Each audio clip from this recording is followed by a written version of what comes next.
Isang maliwanag na umaga ng Oktubre sa San Francisco Zoo ang nagsimula gaya ng karaniwan hanggang sa biglang nagbago ang lahat sa isang iglap. Code Red, isang leon ang nakatakas sa Sector C.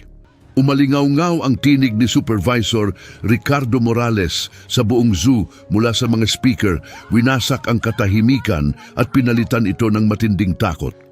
Nagkagulo ang mga pamilya sa iba't ibang direksyon. Niyakap ng mga magulang ang kanilang mga anak, naiwan ang mga stroller, nagkalat ang popcorn at mga bote ng tubig sa kalsada, kasama ng marupok na pakiramdam ng kaligtasan na tila napakatibay, ilang sandali lang ang nakaraan. Sa gitna ng kaguluhan, naglalakad ng may katahimikan at dignidad ay isang leon. Siya ay 29 na taong gulang. Ang dating makinang na gintong mane ay may halong puti, tanda ng isang buhay na puno ng karanasan. Bagaman may bakas ng pagtanda ang kanyang katawan, nananatiling matatag ang kanyang mga kalamnan at ang kanyang mga gintong mata ay nagniningas sa layuning hindi agad maunawaan ng sinuman. Ang pangalan niya ay Ray at sa halos 30 taon, kailanman ay hindi siya tumakas hanggang ngayon. Ang matalas na amoy ng takot ay nananahan sa hangin, humahalo sa simoy ng dagat mula sa malapit na luk, habang nagsisitakbuhan ng mga tao sa mga paikot-ikot na daanan. Nagdatingan mula sa iba't ibang direksyon ang mga security officer, armado ng mga rifle na may pampatulog. Nag-uunahan ang mga utos sa mga radyo nila. Tumitili ang mga sirena sa malayo. Senyales na paparating na ang San Francisco Police. Ngunit tila walang pakialam si Ray sa kaguluhan. Ang kanyang mga mata ay nakatuon sa isang bagay na lampas sa takot, lampas sa mga bakod, lampas sa bawat hawla at pader na pumigil sa kanya. May tumatawag sa kanya. Hindi lang ito instinct, hindi rin ito alaala. Parang may isang hindi nakikitang puwersang humihila sa kanya papunta sa isang layunin, isang bagay na tila buong buhay niyang hinintay. Malapit sa pasukan ng zoo, nakatayo si Elena Herrera. Siya'y 80 taong gulang, nakasandal ng banayad sa isang tungkod na gawa sa madilim na kahoy, isang lumang regalo mula sa kanyang yumaong asawa. Nang marinig ang unang sigaw ng takot, hindi siya gumalaw. Dapat sana'y nagtago na siya gaya ng iba, dapat sana'y natakot siya, pero iba si Elena. Naka-Amerikana siya ng kulay navy sa ibabaw ng kupas na bestidang may bulaklak, ang parehong bestidang isinara niya kaninang umaga gamit ang mabagal at nangangalay na mga kamay. Nakatayo siya't nanonood. Dumadaan ang mga taong takot na takot sa kanyang tabi. Nadadaanan siya habang tumatakas mula sa hindi pa nila nakikita. Isang batang babae ang sumigaw sa kanya na tumakbo. Nagmakaawang magtago siya, ngunit nanatiling nakatayo si Elena. Bahagyang nanginginig ang kanyang mga kamay habang nakapatong sa tungkod. Hindi siya natigilan dahil sa takot. Nakatayo siya dahil sa isang matinding damdaming hindi maipaliwanag na dumapo sa kanya sa mismong sandaling umalingaw-ngaw ang unang sigaw. Isang uri ng intuisyong bunga ng ilang dekada ng pag-aalaga sa mga hayop, mga iniwan, nasugatan o nag-iisa. Ma'am! Ma'am! Isang hingal na security guard ang lumapit sa kanya, namumula ang mukha at puno ng tensyon ang boses. May nakatakas na leon, kailangan ninyong lumikas ngayon din. Dahan-dahang tumingin si Elena sa kanya, matalim pa rin ang mga asul niyang mata sa kabila ng edad. Aling leon? Tanong niya ng mahinahon. Si Ray, yung matanda mula sa Sector C. Pakiusap ma'am, wala na tayong oras. Pero hindi na niya narinig ang kasunod. May tinamaan ang pangalan, parang kulog na bumasag sa ilang taon ng katahimikan. Halos 3 dekada na mula nang huli niyang banggitin ang pangalang iyon at pinilit na niyang huwag nang isipin pa ito.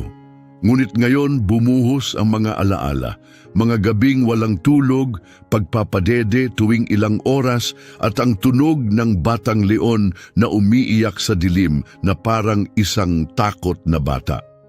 Ray, bulong niya, Ang kanyang mga binti na kanina lamang ay pakiramdam niya'y mahina, ngayoy ayaw nang gumalaw, pero hindi dahil sa takot. May ibang dahilan kung bakit siya nanatiling nakatayo. Nawala na ang huling mga bisita. Sumisigaw ang mga gwardya sa mga megaphone, humihiling ng ganap na evakwasyon. Sa malayo, naririnig niya si Dr. Isabel Marquez, ang punong veterinaryo na nagbibigay ng mga desperadong tagubilin sa radyo. Ngunit nanatili si Elena sa gitna ng pangunahing daanan. Malakas ang tibok ng kanyang puso, hindi dahil sa takot, kundi dahil sa mas makapangyarihang damdamin. Isang bugso ng emosyon na tila babagsak ang kanyang dibdib. Bumalik sa nakaraan ang kanyang isipan. Sa isang gabi ng taglamig, 29 na taon na ang nakalipas kung kailan nagbago ang lahat dahil sa isang tawag. Taong 1996 noon at kakalampas lang ni Elena sa edad na 51. 20 taon na siyang wildlife veterinarian pero ang tawag na iyon ay lubhang nakakagulat pa rin. Dr. Herrera, nanginginig na boses sa kabilang linya. Emergency po, bagong silang na anak ng leon sa Africa. Namatay ang ina sa panganganak at walang pasilidad sa buong West Coast na makakapag-alaga sa kanya. Alam naming retirado na kayo pero kailangan namin kayo. Hindi siya nagdalawang isip. Makaraan ng 2 oras, nakatayo siya sa porch ng kanyang bahay sa Marion County, karga ang isang 6 na linggong gulang na anak ng leon na may timbang na 8 libra lang. Giniginaw ito, dehydrated, at umiiyak na ang tunog ay parang isang tao na halos wasakin ang puso niya. Halos hindi pa ito makadilat at nanginginig ang buong katawan. Tama na, mahal ko, bulong ni Elena habang ibinabalot sa maiinit na kumot ang marupok na anak ng leon. Nandito na si Mama, ligtas ka na. Pinangalanan niya itong Ray na ang ibig sabihin ay hari sa wikang hindi dahil kahit sa kanyang mahina at walang kalaban-labang kalagayan, may tahimik na dangal sa kanya. Mula noon, umikot ang buong mundo ni Elena sa kanya. Sa loob ng 10 buwan, inalay ni Elena ang bawat gising na sandali sa pag-aalaga sa anak ng leon. Nagsiset siya ng alarm sa buong gabi, gumigising tuwing 3 oras para pakainin ito ng espesyal na gatas. Bihira siyang lumayo sa tabi nito kahit sa pagtulog. Karamihan ng gabi, natutulog siya sa sahig katabi ng maliit na higaan ng leon dahil kapag nagising ito at hindi siya makita, iiyak ito hanggang sa bumalik siya. Sa araw, marahan niya itong kalaro, tinuturuan kung paano gumalaw, makihalubilo at magtiwala. Sa ilalim ng kanyang pangangalaga, lumakas at naging masigla si Ray, pero mabilis din itong lumaki. Pagsapit ng 10 buwan, halos 150 libra na ang bigat niya. Doon nagsimulang lumitaw ang mga tanong. Nagsimulang magtanong ang mga taga-animal control. Nag-aalala na ang mga kapitbahay. At si Elena, bagaman pinipiga ng katotohanan, ay alam niyang wala na siyang pagpipilian. Pumayag ang San Francisco Zoo na tanggapin si Ray, tiniyak sa kanya na bibigyan ito ng mahusay na pangangalaga, maluwag na tirahan at pinakamahusay na serbisyong medikal. Pero nang dumating ang araw ng pamamaalam, tumutol si Ray. Pumalag ito sa transport crate gamit ang lakas na ikinagulat maging ni Elena, sumisigaw at umuungol sa takot at sakit, mga tunog na hindi pa niya kailanman narinig mula rito. Babalikan kita, pangako niya habang umiiyak, hinahaplos ang batang mane nito. Pangako ko, mahal kong prinsipe, babalik si Mama para sa'yo. Pero hindi siya bumalik, may ibang plano ang buhay. Hindi nagtagal, malubhang nagkasakit ang kanyang asawa. Kasunod noon, siya naman ang hinarap sa laban kontra breast cancer, isang laban na umubos ng taon ng gamutan at lakas. Pagsapit ng panahon, nakaya na niyang isipin ang pagbisita kay Ray, lumipas na ang panahon. Ngunit ang guilt ay hindi kailanman nawala. Malamang hindi na niya ako naaalala, paulit-ulit niyang sinasabi sa sarili. Makakalito lang sa kanya kung bigla akong lalabas ngayon. Pero hindi lumipas ang kahit isang araw na hindi niya ito naisip. Ngayon, ayon sa sinabi ng kanyang mga doktor, nalalapit na ang wakas. Bumalik ang kanser at sa pagkakataong ito, wala nang natitirang gamutan. Dahil dito, sa wakas ay natagpuan ni Elena ang tapang na muling makita siya. Hindi man siya sigurado kung buhay pa si Ray. Sa edad na 29, isa siya sa pinakamatandang leon sa pagkabihag sa buong bansa, isang bihirang himalang medikal. Karamihan sa mga leon ay hindi na umabot sa edad 20 kahit sa mahusay na kondisyon. Pero tinalo ni Ray ang lahat ng tsansa, siya'y nagtagal. Parang hinihintay talaga niya si Elena. Narinig muna siya ni Elena bago niya ito makita.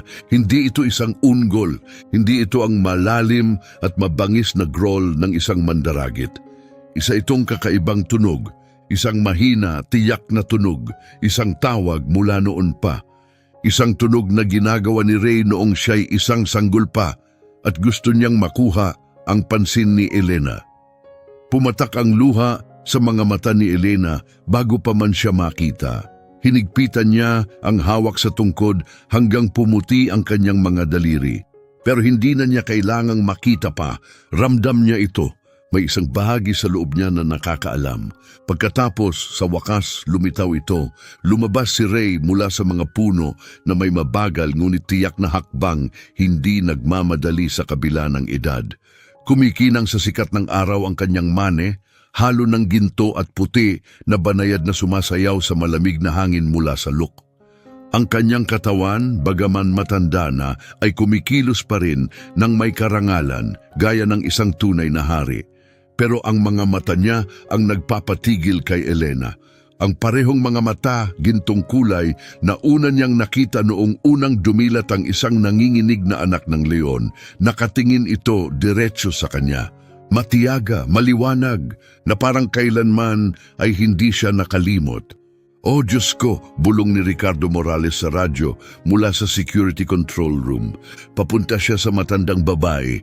"Kailangan ko ng clearance para barilin." "Negative!" sigaw ni Dr. Isabel Marquez, mabilis at mariin. "Huwag niyong barilin, itigil ang putok, obserbahan lang." Kahit sa malalabong kuha ng surveillance camera na may hindi perpektong anggulo, nakita ni Dr. Isabel Marquez ang nangyayari. Hindi ito pagiging agresibo, hindi ito isang pag-atake. Huminto si Ray mga 10 metro mula kay Elena, parang tumigil ang lahat sa paligid nila. Nakatigil ang mga security personnel, nakataas man ang rifle ay hindi gumagalaw. Ang mga bisita nakasilip mula sa likod ng mga harang, nanonood sa tahimik na pagkabigla. Marami ang nagre-record gamit ang nanginginig na kamay, hindi sigurado sa kanilang nasasaksihan. Bahagyang tumagilid ang ulo ng leon, isang kilos na kabisado ni Elena. Ginagawa niya ito noong bata pa siya kapag may sinusubukang unawain. Gumalaw ang kanyang ilong nang naamoy ang isang bagay na halos 30 taon na niyang hindi naaamoy. Isang amoy na nakatatak sa kanyang alaala. Amoy ng kapanatagan, ng pagmamahal, ng tahanan. "Ray?" Tawag ni Elena ng mahina, nanginginig, ngunit malinaw ang boses. "Mahal kong prinsipe, naaalala mo pa ba si Mama?" Ang sumunod na nangyari ay ikinagulat ng lahat. Gumawa si Ray ng tunog na napakatotoo, napakabigla, na kahit ang pinakasanay na guwardya ay napaatras. Hindi ito isang unggol. Walang sino man ang makakaasahang manggagaling ang ganong tunog mula sa isang matanda at dambuhalang leon. Ito'y banayad, mahina, halos parang isang higanting meow, puno ng pagkilala at matinding kagalakan. At saka nagsimulang lumapit si Ray sa kanya. Ang ilang hakbang na natitira sa pagitan nila, mga 5 metro lamang, ay tinahak niya na may halong pagpipigil at pananabik. Parang naglalaban ng taon ng sanay na instinct at isang damdaming masyadong makapangyarihan para baliwalain. Bawat hakbang ay tila nagkukwento ng 29 na taong pagkakahiwalay ng paghihintay, pananabik at ng di nabuburang ugnayang hindi kailanman naglaho. Kahit pa iniisip ng iba na imposibleng maramdaman yon ng isang hayop na tulad niya. Nanatiling nakatayo si Elena, ang kanyang pisngi ay basang-basa ng luha. Nanginginig ang hawak niya sa tungkod pero hindi siya makagalaw at ayaw rin niyang gumalaw. Ang buong atensyon niya ay nakatuon na lang sa leong ilang metro na lang ang layo, ang anak niyang alaga, ang kuting na pinalaki niya, ang kaluluwang matagal na niyang pinakawalan. Nandito na si Mama. Bulong niya ng si Ray ay 2 metro na lang ang layo. Bumalik na rin si Mama. Huminto si Ray.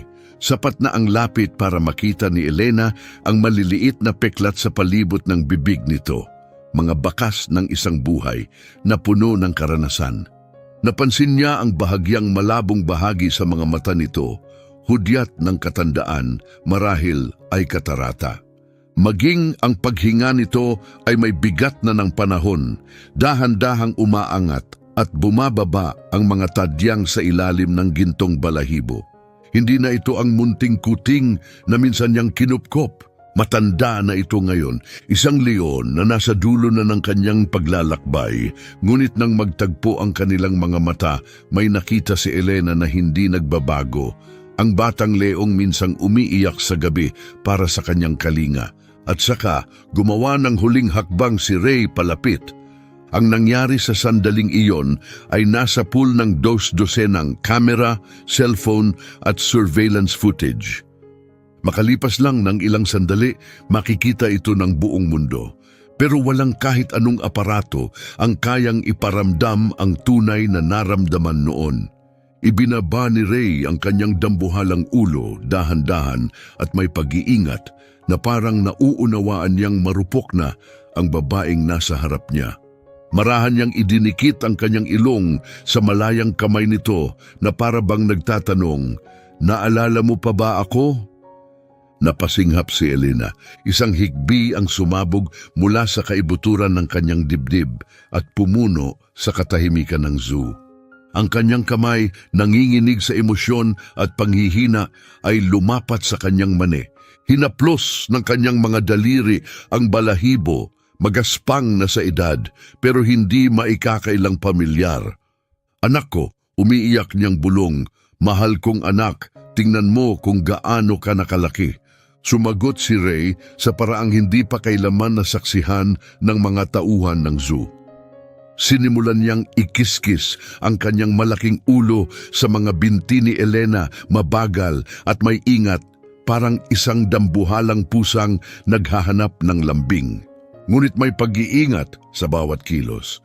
Alam niya ang kahinaan ni Elena. Alam niyang kailangan niya itong lambingin. Ang bigat ng kanyang katawan ay halos nagpabuwal kay Elena.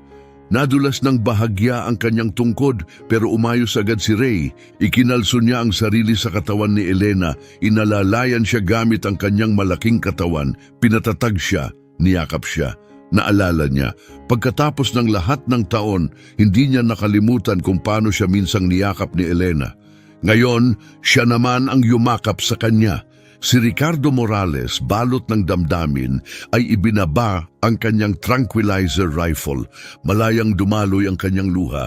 Sumunod ang iba pang gwardiya. May ilan pang nagtanggal ng sombrero bilang paggalang. Alam nilang saksi sila sa isang pambihirang tagpo. Isang bagay na banal. "Patawad," hikbi ni Elena habang nakasubsob sa mani ni Ray. "Dapat mas maaga akong dumating. Patawad kung iniwan kita. Baka inisip mong hindi na kita mahal." Sumagot si Ray sa isang malalim, mababang pagpur. Nanggaling ito sa kanyang dibdib, parang banayad na makina, tuloy-tuloy at puno ng init. Hindi lang ito basta tunog. Isa itong mensahe. Isang mensahe ng kapayapaan, ng kapatawaran, ng hindi matinag na pag-ibig. Ang mensahe ay, "Alam kong babalik ka." Dumating si Dr. Camila Ortega, ilang sandali lang ang lumipas, hingal at namangha. 12 taon na siyang punong veterinaryo sa San Francisco Zoo. Kilala niya si Ray nang higit pa sa karamihan. Alam niya ang normal na ugali nito, maingat, mailap at kung minsan ay agresibo. Hindi siya nagpapalapit sa mga tagapangalaga. Umuungol siya kapag may pumasok sa teritoryo niya. Pero ang nasasaksihan niya ngayon, hindi ito ang parehong leon. Sino ka? Mahina niyang tanong, lumalapit ng maingat, litong-lito pa rin sa kanyang nakikita. Paanong totoo ito? Itinaas ni Elena ang mukha niyang basang-basa ng luha at sa kabila ng damdamin, isang banayad ng ngiti ang sumilay sa kanyang mga labi na parang pinatingkad ang kanyang mga kulubot sa liwanag ng saya. Elena Herrera ang pangalan ko, sabi niya, nanginginig ang tinig. Inalagaan ko si Ray, 6 na linggo pa lang siya nung iniligtas ko siya. Naguunahan ang mga iniisip ni Dr. Ortega. Hinanap niya sa alaala ang mga lumang tala, pinagbuklat ang mga taon ng medikal na kasaysayan sa kanyang isip. At doon niya naalala, may isang lumang tala sa file ni Ray bago pa man maging digital ang sistema ng zoo. Isinulat ito sa lumang papel na dilaw na ang kulay, madaling hindi mapansin. Kayo yung veterinaryong nagretiro, mahinang sabi ni Dr. Ortega habang unti-unting tumatambad ang katotohanan. Nabanggit kayo, Dr. Elena Herrera, kayo yung nag-alaga sa kanya bago pa siya dinala rito.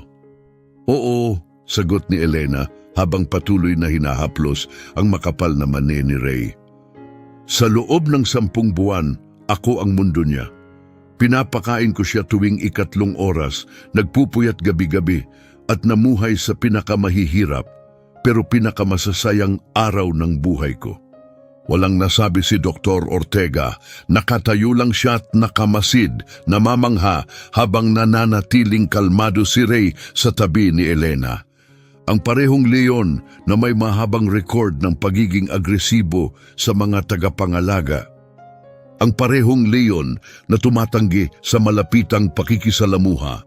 Ngayon nakatayo ng mapayapa, hinahayaan ang isang matandang babae na sandalan siya ng walang pagtutol. Ito'y salungat sa lahat ng napag-aralan natin. Mahina niyang bulong, hindi nalito kundi puno ng paghanga. Hindi dapat kaya ng mga leon na tandaan ang emosyonal na ugnayan ng ganito katagal, lalo na 30 taon na ang lumipas.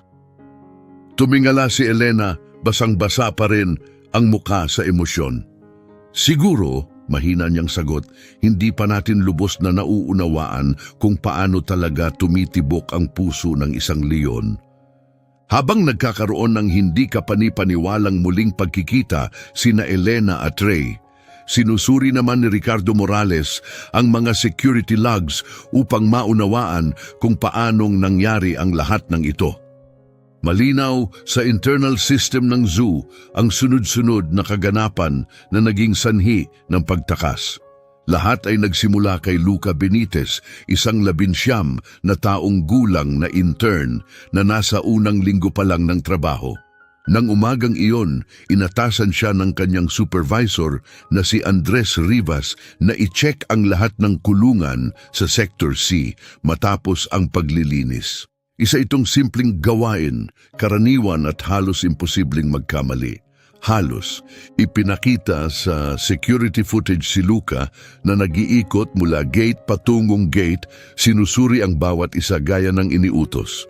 Ngunit nang dumating siya sa kulungan ni Ray, tumunog ang cellphone niya dahil sa isang mensahe. 15 segundo lang siyang tumingin sa screen at sa sandaling iyon, inakala niyang kumagat na ang electronic lock. Pero hindi pala, nag-iwan siya ng puwang sa gate, mga 3 sentimetro lang. Para sa karamihan ng leon, hindi ito mahalaga pero hindi si Ray ang karamihan. Si Andres Rivas, ang bagong supervisor, ay 6 na buwan pa lang nagtatrabaho sa zoo. Dapat sanay siya ang magsisigurado sa mga kandado. Ngunit dahil sa labis na pagtitiwala sa ginawa ni Luca, dumaan lamang siya sa mga gate at hindi na sinubukang buksan ang mga ito. Pagkatapos ay pinirmahan na niya ang checklist at umalis. Ang maikling sandaling iyon ng kapabayaan at labis na kumpiyansa ang bumuo ng perpektong bagyo. Si Ray, na kailanman ay hindi pa nagtangkang tumakas sa halos 30 taon, ay may naamoy ng umagang iyon. Isang bagay na pamilyar, makapangyarihan, na gumising sa isang alaala na matagal nang nakabaon. Pumasok si Elena sa zoo bandang 9:30 ng umaga. Pagsapit ng alas 9:45, isang banayad na simoy ng hangin ang nagdala ng kanyang amoy papunta sa Sector C. At eksaktong alas 10:15, sa sandaling nagkamali si Luca, naghihintay na si Ray. Gamit ang kahanga-hangang lakas para sa kanyang edad, itinulak ni Ray ang may depektong gate. Lumaki ang puwang, 3 sentimetro naging 6 tapos 12 hanggang sa makalusot siya. 450 librang determinasyon ang lumabas papunta sa kalayaan. Pero hindi siya tumatakas. Hindi siya tumatakas mula sa anumang bagay. Tumutungo siya sa isang direksyon. Sinusundan niya ang amoy ng nag-iisang taong kailanmay naging tahanan para sa kanya. Pagkalipas ng halos 20 minuto mula nang muling magkita ang dalawa, marahang lumapit si Dr. Isabel Marquez. Dr. Herrera, mahinaon niyang sabi, kailangan nating pag-usapan ang susunod na hakbang. Kailangang bumalik si Ray sa kanyang kulungan. Bahagyang nawala ang ngiti ni Elena at tumango siya ng marahan, puno ng pagkaunawa. Naiintindihan ko, bulong niyang sagot. Alam kong hindi siya pwedeng manatili rito sa tabi ko. Ngunit nang marahang sinubukan ni Elena na umatras, agad tumugon si Ray. Walang ungol, walang tensyon, walang banta. Sumabay lang siya sa galaw ni Elena, pinanatili ang katawan niyang nakadikit at hindi pumayag na magkaroon ng kahit katiting na puwang sa pagitan nila. Hinding-hindi ka na niya pakakawalan, bulong ni Ricardo Morales na mamangha. Pagkatapos ng 29 na taon, hindi na niya ipagsusugal na mawala ka ulit. Tahimik na nakamasid si Dr. Isabel Marquez. Nakikipagbuno ang kanyang siyentipikong pagsasanay sa damdaming sumabog sa kanyang harapan. Sandali nagdilim ang hangganan sa pagitan ng lohika at damdamin. Pagkatapos ay gumawa siya ng desisyon, isang matapang na hakbang na lumalabas sa karaniwang protokol, pero nagbibigay galang sa isang bagay na higit pa roon. Ginoong Morales, mariin niyang utos, ihanda ang isang pribadong silid sa veterinary center. Kailangan ni na Dr. Herrera at Ray ng oras, totoong oras. Hindi lang ilang minamadaling minuto sa gitna ng zoo na napapaligiran ng baril at harang. Nag-alinlangan si Ricardo, halatang balisa sa mga patakaran at regulasyon, ngunit pinatigil siya ni Dr. Marquez sa isang sulyap pa lang. 29 na taon na ang leong yan, mahinahon niyang sabi. Kaunting panahon na lang ang natitira sa kanya. Tumingin siya kay Elena. Ganon din siya, itinuturo ng trabahong ito na minsan kailangang bigyang daan ng mga patakaran ang mga bagay na tunay na mahalaga. Tumango siya sa dalawa. Ito ang mahalaga. Hindi pa kailanman nagamit ang veterinary center ng zoo para sa isang bagay na gaya ng mangyayari ngayon. Karaniwan para ito sa mga procedure, exam at recovery. Pero ngayon, magiging isang sagradong lugar ito para sa isang pagkikitang hindi inaasahan ni Numan. Naglakad si Ray sa tabi ni Elena habang papunta sila sa gusali. Ang kanyang tungkod ay marahang tumutunog sa semento sa bawat hakbang. Sumasabay si Ray sa kanyang lakad, inaangkop ang sarili sa bawat hakbang niya. Naglakad ang mga gwardya sa di kalayuan, bumuo ng isang maluwag na bilog ng proteksyon, pero malinaw na hindi sila kailangan. Hanggat kasama ni Elena, si Ray ay hindi banta sa kahit sino. Sa loob ng center, inihanda na ni Dr. Isabel Marquez ang isang recovery room, karaniwang ginagamit para sa pagmamatyag pagkatapos ng operasyon. Malalambot na banig at makakapal na unan ang inilatag sa sahig. Pinahina ang matitinding ilaw sa kisame at pinalitan ng mainit at malumanay na ilaw. May dinalang upuang may kutsyon para sa kaginhawaan ni Elena, ngunit hindi niya ito inupuan. Sa halip, dahan-dahan siyang lumuhod sa sahig. Umangal ang kanyang mga kasukasuan, pagod na ang kanyang katawan, ngunit buo ang kanyang loob. At si Ray, na parang nauunawaan ang kahalagahan ng sandali, ay mahina ring humiga sa tabi niya. Inilapag niya ang kanyang dambuhalang ulo sa kandungan ni Elena na may lambing na nagpaluha sa mga nanonood mula sa observation glass. Ikwento mo sa akin ang buhay mo, mahina niyang bulong habang dinadaluyan ng kanyang mga daliri ang mani nito. Masaya ka ba rito, anak ko? Maayos ba ang pagtrato nila sa'yo? Hindi makakasagot si Ray sa salita. Pero hindi niya kailangan. Mas malakas ang sinasabi ng kanyang mga kilos. Inasikaso niya si Elena ng may buong tiwala. Pumikit siya sa isang malalim na kapayapaan. Paminsan-minsan, dinidilaan niya ang kamay nito gamit ang magaspang niyang dila, dahan-dahan, tiyak at banayad. Habang pinapanood sila ni Dr. Isabel Marquez mula sa bintana, binuksan niya ang medical history ni Ray at sinuyod ang mga tala. Mas matagal ang naging buhay ni Ray kaysa halos lahat ng leon sa pagkabihag. Nagkaanak siya ng 7 cubs, lahat ay malusog at ngayoy naninirahan sa iba't ibang zoo sa buong bansa. Naging paborito siya ng mga bisita, isa sa mga leong may pinakamaraming litrato sa kanilang mga tala. Pero may ibang sinasabi ang mga ulat, paulit-ulit na binanggit na mahirap si Ray. Ayaw niyang makipag-bonding sa kahit sino sa mga staff. Lagi siyang umuungol sa mga tagapangalaga, umiiwas, at hindi kailanman nagpakita ng lambing, kahit sa mga handler na ilang taon na niyang kasama. May mga veterinaryong nagsulat na siya'y emosyonal na sarado, na parang may pader sa puso niya na hindi siya nakikipagtulungan. Pero ngayon, habang pinapanood niya si Ray na natutunaw sa yakap ni Elena, sa wakas ay naunawaan ni Dr. Isabel Marquez. Hindi naging malamig si Ray, siya ay naging tapat. Sa lahat ng taon na iyon, tumanggi siyang bumuo ng panibagong ugnayan. Dahil ang una ay kailanman hindi nawala, hinawakan niya iyon, tahimik matiyaga.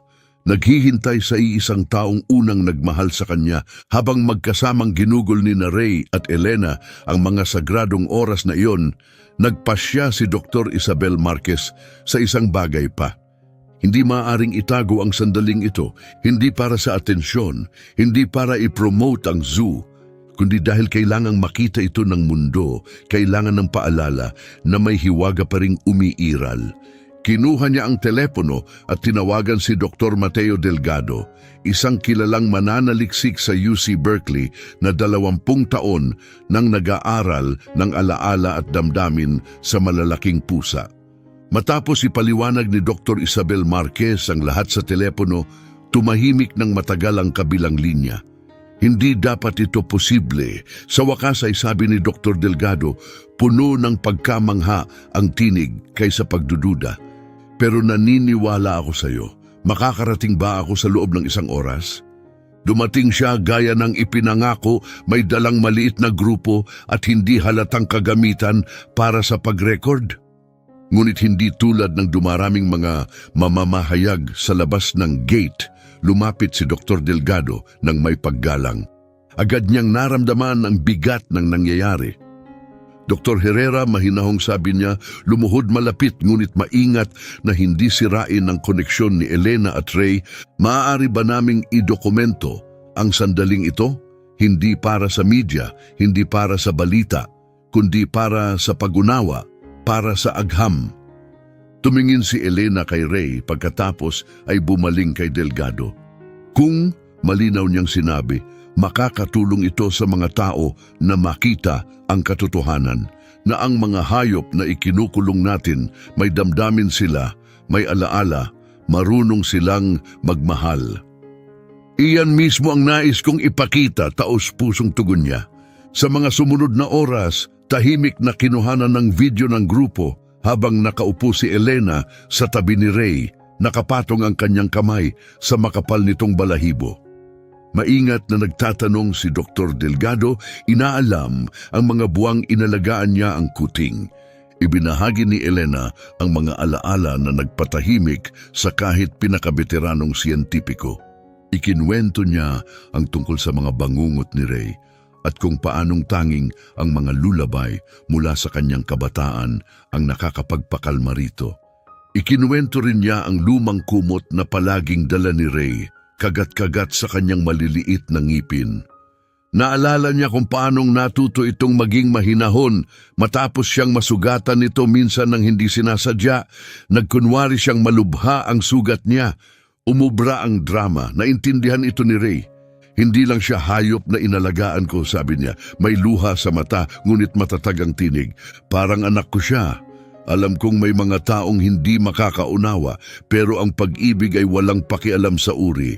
Umiiral lang ito. Sa buong panayam, nanatiling malapit si Ray, relax ang katawan, ang ulo'y nakapatong sa kanyang hita. Paminsan-minsan, kapag naramdaman niyang natatangay si Elena ng emosyon, marahan niyang ikikis-kis ang ulo sa kanya, parang sinisikap siyang damayan sa tanging paraang alam niya.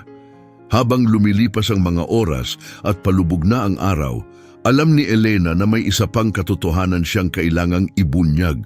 Isang bagay na kinimkim niya ng halos 30 taon. Ray, bulong niya, marahang hinahaplos ang ilong nito. May kailangan akong sabihin, isang bagay na matagal ko nang dapat sinabi sa'yo. Nanginginig ang kanyang tinig habang nagpapaliwanag. Ang mga taon ng pagkakasakit, ang walang katapusang gamutan na labis siyang pinahina, kung paanong lumala ang kalagayan ng kanyang asawa at siya ang naging tagapag-alaga nito. Kung paanong taon-taon ay lalong naging mahirap bumalik, hindi lang pisikal kundi emosyonal din. Iniwan kita, umiiyak niyang sabi. Binigyan kita ng pangako at hindi ko tinupad. Siguro inakala mong tumigil na akong magmahal sa'yo, na nakalimot ako, na wala na akong pakialam. Ang sumunod na nangyari ay ikinagulat ng lahat. Dahan-dahang iniangat ni Ray ang isang malaki niyang paa at marahang ipinatong sa braso ni Elena. Hindi niya itinulak, hindi niya hinawakan, basta't hinaplos lang, tahimik at may layunin. Pinapatawad niya siya, bulong ni Dr. Isabel Marquez mula sa likod ng salamin, halos hindi makahinga sa damdamin. Ipinaparamdam niya na naintindihan niya. Yumakap si Elena kay Ray, ipinalibot ang kanyang payat na mga braso sa makapal nitong leeg kahit halos hindi mag-abot. At ang matandang leon ay yumuko sa kanya, hindi lang bilang isang yakap, kundi parang niyayakap din siya pabalik, binibigyan siya ng lakas. Maya-maya, nang sa wakas ay pinayagan na niyang magpahinga ang sarili sa upuang inihanda para sa kanya. Umikot si Ray sa paanan niya, marahang inilapat ang ulo sa kanyang kandungan, ayaw siyang iwan. Nakatayo malapit sina Dr. Isabel Marquez at Dr. Delgado, nag-uusap sa mahihinang tinig. Napakahina na niya, sabi ni Dr. Isabel Marquez, nakatutok ang mga mata kay Elena. Makikita mo sa kilos niya, sa kaputlaan ng kanyang balat, hindi siya nagsisinungaling, malapit na talaga ang wakas. Dahan-dahang tumango si Dr. Delgado. Si Ray, ipinakita ni Dr. Isabel Marquez ang pinakabagong resulta sa kanyang tablet. Malapit na rin siya sa dulo, bumibigay na ang mga bato, may arthritis sa lahat ng pangunahing kasukasuan, lumalala ang katarata. Tinataya namin na 6 na buwan na lang ang natitira kung aabot pa roon. Muling tumingin sila sa loob ng salamin. Nandoon ang isang babae at isang leon, magkatabi, parehong matanda at marupok, ngunit puno ng isang bagay na hindi maipaliwanag. Parang salamin sila ng isa't isa, mahinang sabi ni Dr. Delgado. Parehong nasa dulo na ng buhay nila. Parehong nabuhay ng buo, dala ang sakit, pagkalugi at pag-ibig. At ngayon sa kung anong paraan, natagpuan nila muli ang isa't isa, sakto sa oras. Anong gagawin natin ngayon?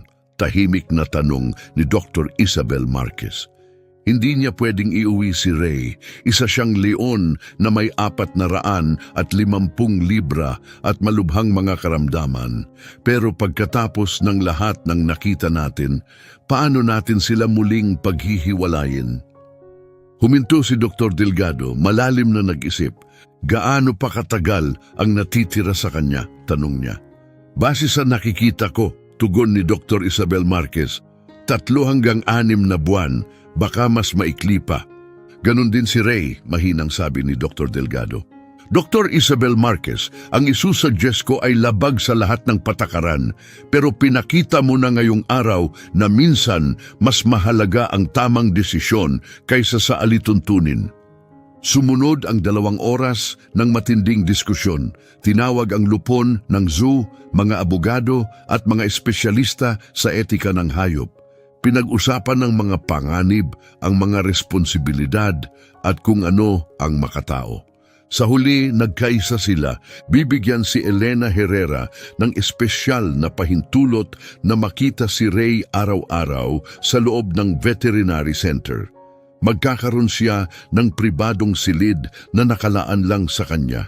May komportabling kama kung kailangan niyang mahiga, wheelchair para sa mga araw na mahirap maglakad, at anumang pangangalagang medikal na maaaring kailanganin niya. Hindi ko kayang ipangako kung gaano ka pa katagal, sabi ni Dr. Isabel Marquez kay Elena ng gabing iyon. Maingat ang pagpili ng mga salita. Pero maipapangako ko na sa panahon na meron pa kayo ni Ray, hindi kayo maghihiwalay. Tinakpan ni Elena ang kanyang mukha at nagsimulang umiyak. Hindi mo naiintindihan, hikbi niya. Hindi mo alam kung gaano ito kahalaga sa akin. Marahang pinisil ni Dr. Isabel Marquez ang kanyang kamay. Sa tingin ko, alam ko, sabi niya, ito ang lahat para sa iyo. Ang sumunod na mga buwan ay naging halos alamat sa mga komunidad ng siyensya at mga zoo sa buong mundo. Araw-araw, nagpapadala ang San Francisco Zoo ng espesyal na van para sunduin si Elena. May mga araw na mabagal siyang naglalakad papunta sa veterinary center gamit ang kanyang tungkod. May mga araw na kailangan niya ng wheelchair pero hindi siya kailanman pumalya, hindi minsan man. At araw-araw, hinihintay siya ni Ray. Napansin ng mga tagapag-alaga ang isang bagay na kamangha-mangha. Sa mga umagang paparating si Elena, nagpapakita si Ray ng senyales ng pananabik kahit ilang oras bago pa man siya dumating. Pupunta siya sa gilid ng kulungan na pinakamalapit sa daang palagi nitong dinaraanan. Pinagmamasdan niya ang bawat taong dumaraan, hinahanap ang pamilyar na anyo. At kapag dumating na si Elena, agad na nagbabago ang kilos niya. Ang matandang leon na kilala ng staff, madalas mailap, madaling mainis, tila naglalaho. Sa halip, isang mas banayad na nilalang ang lumilitaw, halos parang batang kuting na inalagaan ni Elena noon. Magkasama silang nagtatagal ng maraming oras. Minsan, tahimik lang silang magkatabi, nakapatong ang kamay niya sa kanyang balahibo. Minsan naman, mahinahon siyang nagsasalita, ikinukuwento ang kanyang buhay, ang yumaong asawa, ang mga pagsisising kinimkim niya sa loob ng mga dekada. Isang maulan na hapon ng Disyembre, habang pumapatak ang malamig na ulan sa bubong, tumingin siya kay Ray at bumulong, "Ikaw ang pinakamagandang nangyari sa buhay ko. Yung 10 buwan na magkasama tayo ang pinakadalisay na bahagi ng buhay ko. Ipinakita mo sa akin kung ano ang tunay na walang kondisyong pag-ibig." Madalas bumalik si Dr. Delgado, maingat na nire-record ang lahat. Binabago ng ebidensyang nakalap niya ang pananaw ng mga mananaliksik ukol sa alaala at damdamin ng mga hayop. Sa isang lecture sa UC Berkeley, ipinaliwanag niya sa harap ng punong bulwagan, makabago ito. Hindi lang basta naalala ni Ray si Elena matapos ang 29 na taon. Iningatan niya ang emosyonal na ugnayan sa kanya sa buong panahong iyon. Napakalaki ng epekto nito sa kung paano natin nauunawaan ang kamalayan, alaala at damdamin ng mga hayop. Pagsapit ng Marso, nagsalita na ang mga doktor ni Elena nang may napakasakit na katiyakan. Malamang 1 linggo na lang ang natitira sa kanya. Kumalat na ang kanser sa buong katawan. Kahit ang malalakas na gamot ay hindi na lubusang kayang kontrolin ang sakit. Ngunit tumanggi si Elena sa kama ng ospital, tumanggi sa hospice care. Ang huling mga araw ko, matatag niyang sinabi, ay gugugulin ko sa piling ng anak ko. Gumawa ng isang bagay si Dr. Isabel Marquez na inakalang imposibleng mangyari. Nagpatayo ang zoo ng isang kumpletong medikal na pasilidad sa loob ng veterinary center. May palliative care team na dinala roon. Inihanda ang isang kama ng ospital upang makapagpahinga si Elena habang nakikita pa rin si Ray sa likod ng isang malaking salaming may proteksyon. At si Ray, sa paraang ikinagulat ng lahat, ay tila naintindihan kung ano ang nangyayari. Naging tahimik siya, banayad, mas maingat kaysa dati. Ilang oras siyang nakahiga sa kabila ng salamin, hindi inaalis ang tingin sa kanya. Alam niyang mamamatay na siya. Mahinang bulong ni Dr. Isabel Marquez kay Dr. Delgado isang gabi. Hindi ko alam kung paano, pero alam niya. Sa umaga ng Marso 15, nagising si Elena na may kakaibang kapanatagan sa dibdib. Alam niyang iyon na ang kanyang huling araw. Humiling siyang makita si Ray sa huling pagkakataon. Hindi sa likod ng salamin, kundi tunay na makasama siya. Delikado ito, sabi ni Dr. Isabel Marquez, may pag-aalala sa tinig. Sa kalagayan mo, kahit anong mangyari, wala nang mahalaga. Putol ni Elena, matatag at malinaw ang tinig. Kung may mangyari, hayaan na. Gusto kong lisanin ang mundong ito sa yakap ng anak ko. Dinala siya sa silid kung saan naghihintay na si Ray. Nang makita siya, maputla, mahina, halos hindi na maitaas ang ulo, lumapit si Ray ng may kahangahangang pag-iingat. Kahit ang mga nurse na sanay sa emosyonal na tagpo ay hindi napigilang maiyak. Dahan-dahang inihiga si Elena sa may kutsyon sa sahig. Humiga si Ray sa tabi niya, iniusog ang katawan sa tamang posisyon upang kandungin siya ng banayad, ibinibigay ang init at lakas niya. Salamat, bulong niya, halos wala ng lakas ang tinig, sa paghihintay, sa pag-alala, sa hindi paglimot sa akin. Dinilaan ni Ray ang kanyang pisngi marahan paulit-ulit tulad noong siya'y kuting pa at nalulungkot si Elena. 1:47 ng hapon noong Marso 15, pumanaw ng tahimik si Elena Herrera, yakap ni Ray, at naroon sina Dr. Isabel Marquez, Dr. Delgado at mga nurse sa paligid. Habang lumalabas ang huli niyang hininga, iniangat ni Ray ang ulo at naglabas ng tunog na nagpatahimik sa buong gusali. Hindi ito galit, hindi ito malakas. Isa itong hinagpis, hilaw at malalim, parang pag-iyak na napunit mula sa kanyang kaluluwa. Isang pamamaalam na ayaw niya sanang sabihin. Ayaw niyang lumayo sa tabi niya. 6 na oras siyang nanatiling nakahiga sa tabi ng bangkay ni Elena. Walang may lakas ng loob na ilayo siya. Paminsan-minsan, bahagya niya itong itinutulak gamit ang nguso na parang umaasa pa rin na magigising ito at titingin sa kanya sa huling pagkakataon. Nagdadalamhati siya, mahinang sabi ni Dr. Delgado. Alam niyang wala na siya. Nang sa wakas ay tumayo si Ray, dahan-dahan siyang lumakad pabalik sa kanyang kulungan. Ngunit malinaw na may nabago sa kanya. Hindi siya kumain, hindi niya pinansin ang sinuman. Tahimik siyang nahiga sa bahaging pinakamalapit sa gusaling kinaroroonan ni Elena sa huling mga araw nito na para bang sinusubukang manatiling malapit. 7 linggo ang lumipas, noong Mayo 5, pumanaw si Ray habang natutulog. Opisyal na sanhi, pagkabigo ng bato. Ngunit alam ng lahat ng nakakita sa ugnayan nila ni Elena na may mas malalim pa roon. Halos 30 taon siyang naghintay para sa muling pagkikita. At nang ito'y dumating at siya'y nawala, wala na siyang dahilan para manatili. Sa kanyang huling ulat, isinulat ni Dr. Delgado, pagkatapos ng panghabambuhay na pananaliksik sa pag-iisip at damdamin ng mga pusa, naniniwala akong namatay si Ray dahil sa nabaling puso. Natupad na niya ang layunin na nagpabuhay sa kanya, ang muling makapiling ang babaeng nagmahal at nagpalaki sa kanya. At nang dumating ang sandaling iyon, sumunod siya. Isang plake ang itinayo sa lugar kung saan namuhay ng matagal si Ray sa zoo. Nakasaad dito, Ray, 1996 a 2025.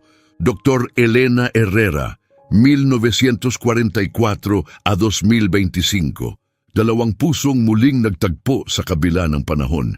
Ipinaalala ng kanilang kwento sa buong mundo na ang pag-ibig ay walang pakialam sa anyo, sa uri o sa panahon. Ang tunay na pag-ibig ay hindi nakakalimot. Ang tunay na pag-ibig ay naghihintay. At ang tunay na pag-ibig ay hindi namamatay. Isang maliwanag na umaga ng Oktubre sa San Francisco.